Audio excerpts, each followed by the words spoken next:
Director Nehru memorial and museum and library Shri Sanjeev Mittal, joint secretary culture Shri Pramod Jain, सभागार में उपस्थित सभी सम्मानित देवियों एवं सज्जनों, हम सब यहां पर पंडित जवाहरलाल नेहरू की जयंती मनाने के लिए एकत्रित हुए हैं।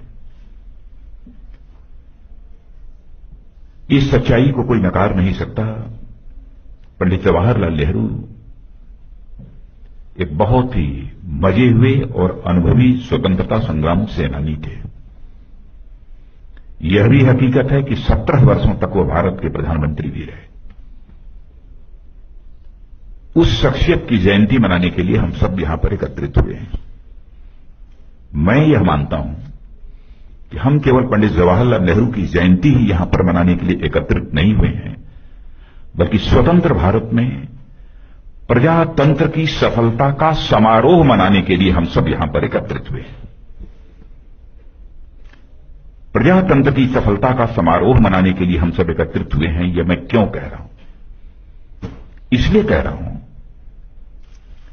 कि जिन नेताओं ने आजाद भारत की प्रारंभ में बागडोर संभाली अथवा एक नए भारत के निर्माण में अपना योगदान दिया, यदि जनतंत्र की भावना, लोकतंत्र की भावना उनके अंदर कूट कूट कर न भरी होती तो आज शायद दुनिया का सबसे बड़ा लोकतंत्र यह भारत न बन पाता। यदि मैं पंडित जवाहरलाल नेहरू के संबंध में कहूं कि भारत में प्रजातंत्र की इमारत को मजबूत बनाने में अथक प्रयास करने वालों में प्रमुख नेता यदि कोई था तो उस नेता का नाम है पंडित जवाहरलाल नेहरू।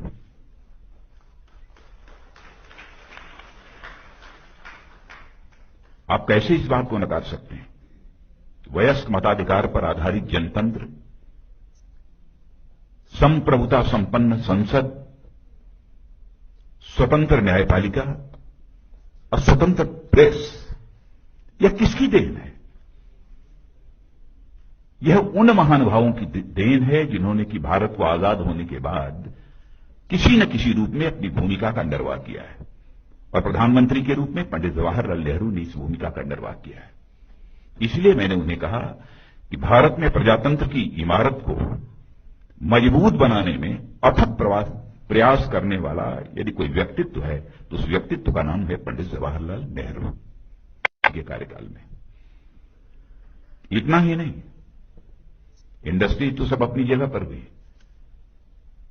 मैंने भारतीय नवयुवकों की मेधा, उनकी प्रतिभा, उनकी विज्ञान के प्रति अभिरुचि कैसे बढ़े, इसके लिए भी कई शिक्षण संस्थाओं की स्थापना भी उस समय हुई थी। Indian institute of management, Indian institute of technology और इंडियन इंस्टीट्यूट ऑफ साइंस, कई ऐसी संस्थाओं की स्थापना हुई थी। पंडित जवाहरलाल नेहरू इस हकीकत को समझते थे कि भारत को ये दुनिया के विकसित देशों की कतार में लाकर हम खड़ा करना चाहते हैं तो जब तक विज्ञान और प्रौद्योगिकी यानी साइंस और टेक्नोलॉजी में भारत ऊंचाइयों को नहीं हासिल करेगा तब तक हम भारत को दुनिया की डेवलप्ड कंट्रीज की क्यू में खड़ा नहीं कर सकते। यह उनकी सोच थी। बच्चों के अंदर वैज्ञानिक अभिरुचि बढ़नी चाहिए, इस पर पंडित जवाहरलाल नेहरू का विशेष आग्रह था। और बच्चों का यहां तक सवाल है, उनकी जन्म दिवस को ही एक बाल दिवस के रूप में मनाते हैं। हम जानते हैं कि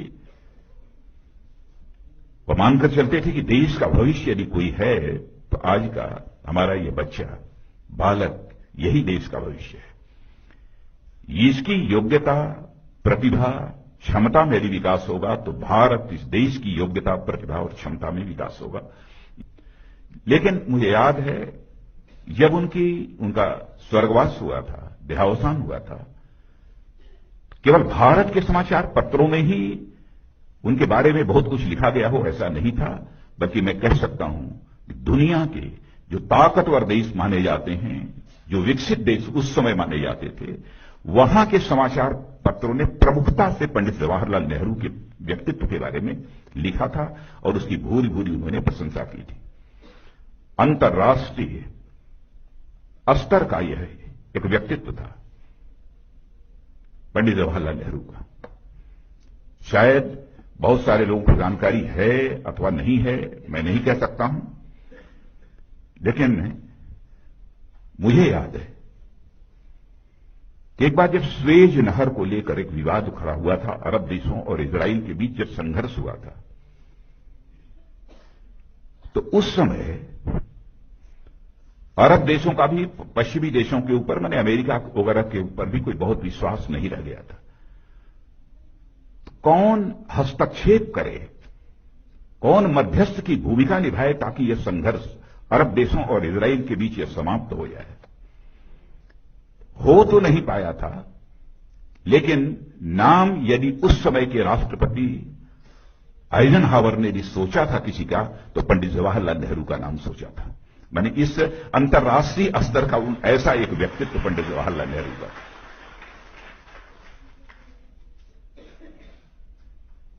आज उस व्यक्ति का जन्म दिवस मनाने के लिए हम सब यहां पर एकत्रित हुए हैं। जहां तक आर्थिक नीतियों का प्रश्न है, मैं जानता हूं कि आर्थिक नीतियों पर कभी सामान्यतः एक मत नहीं होता है, कंसेंसस नहीं बनता है, लेकिन मैं उनकी सूझबूझ की मैं दाद देना चाहता हूं, उसकी मैं प्रशंसा करना चाहता हूं कि आजादी हासिल होने के बाद ही उनकी जो अर्थ नीति थी, इकोनॉमिक पॉलिसी थी, वो बहुत ही प्रैक्टिकल थी, व्यवहारिक थी, फॉर साइटेड थी, दूरदर्शी थी। मिक्स्ड इकोनॉमिक पॉलिसी को उन्होंने आगे बढ़ाया था, मिश्रित अर्थव्यवस्था को उन्होंने आगे बढ़ाने का काम किया था पंडित जवाहरलाल नेहरू ने। पब्लिक प्राइवेट पार्टनरशिप उस समय शुरू की थी, और आज भी उस पब्लिक प्राइवेट पार्टनरशिप की अहमियत को कोई नकार नहीं सकता है। माने आर्थिक क्षेत्र में भी एक अपनी सोच थी उनकी, एक ऐसा व्यक्तित्व था। और उस समय सारी दुनिया जबकि दो ध्रुवों में, रूस और अमेरिका, बटी हुई थी, बाईपोलर पॉलिटी पूरे वर्ल्ड की थी, इंटरनेशनल पॉलिटी ये बाईपोलर थी। कुछ देश रूस के साथ थे, कुछ देश अमेरिका के साथ थे। यह साहस करना कि नहीं, न रूस के साथ न अमेरिका के साथ, हम किसी के साथ अलाइंड नहीं होंगे, किसी के साथ हम जुड़कर नहीं चलेंगे, बल्कि नॉन अलाइंड मूवमेंट, निर्गुट आंदोलन यदि चलाने का काम यदि किसी ने किया था तो पंडित जवाहरलाल नेहरू ने किया था। यह साहस का परिचय उन्होंने दिया, क्योंकि बड़ी बड़ी ताकतों से तो सब घबराते हैं, चाहे व्यक्ति हो अथवा देश हो, लेकिन उस समय भी नॉन अलाइंड मूवमेंट को चलाना ये कोई छोटी बात नहीं थी।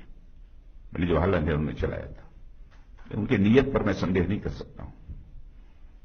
और हमारे जैसा व्यक्तित्व जो पंडित जवाहरलाल नेहरू को देखता है, तो मैं सच बताऊं, बहुत सारी नीतियों से असहमति होने के बावजूद मैं पंडित जवाहरलाल नेहरू को राजनीतिक आईने में नहीं देख पाता हूं, नहीं देखता हूं। यदि मैं पंडित जवाहरलाल नेहरू को देखता हूं तो राष्ट्रीय आईने में मैं देखता हूं पंडित जवाहरलाल नेहरू को, राष्ट्रीय आईने में देखता हूं, और देखना भी चाहिए। भारत के वो पहले प्रधानमंत्री और उस विराट व्यक्तित्व का जन्मदिन मनाने के लिए हम सब एकत्रित हुए हैं। मैं तो यह मानता हूं कि ऐसे व्यक्तित्वों का जब जन्मदिन मनाया जाता है तो सबसे बड़ा लाभ क्या होता है। और विशेष रूप से मैं सारे जो महापुरुष हैं अथवा बहुत बड़ी बड़ी पर्सनालिटीज हैं उनके जन्मदिन की ही बात नहीं करता हूं। विशेष रूप से जब आजादी हमको हासिल हुई थी और आजादी हासिल होने के बाद जिन नेताओं ने भारत के निर्माण में अपनी भूमिका निभाई है, जिन नेताओं ने भारत के निर्माण में अपनी भूमिका निभाई है, उनका जन्मदिन मनाने का लाभ यह होता है कि हम यह समझ पाते हैं उनकी आकांक्षाएं उस समय क्या थी, उनका उद्देश्य उस समय क्या था और वह कैसे भारत का निर्माण करना चाहते थे। इन सब सारी चीजों को हम समझ पाते हैं, इसीलिए उनका जन्मदिन मनाते हैं, इसीलिए उनका जन्मदिन मनाते हैं। आज इस पंडित जवाहरलाल नेहरू के इस जन्मदिन के अवसर पर कहने को बहुत कुछ है, इसलिए बहुत ज्यादा नहीं कहूंगा, लेकिन मैं कभी सोचता हूं कि उनके जिस प्रकार के परिवार में वो पैदा हुए और पिताजी का जो एक हैसियत है, कोई एक स्तर उन सब की थी। एक चीज पर मुझे जरूर आश्चर्य होता है कि भाई ये इंडस्ट्रीज की बात करते थे, बड़े बड़े प्लांट्स, स्टील प्लांट्स वगैरह की बात की उन्होंने, वो किया भी उस समय, बहुत कुछ किया उन्होंने। लेकिन शायद इस देश की ताकत, इस देश की अर्थव्यवस्था की ताकत यहां पर केंद्रित है कृषि का क्षेत्र, एग्रीकल्चर सेक्टर। वो पंडित जवाहरलाल नेहरू की नजरों से अछूता नहीं था। पंडित जवाहरलाल नेहरू की नजरों से वो अछूता नहीं था। उन्होंने कहा, I am all for industry, I am all for steel plants, but I do से agriculture is far more important than any industry.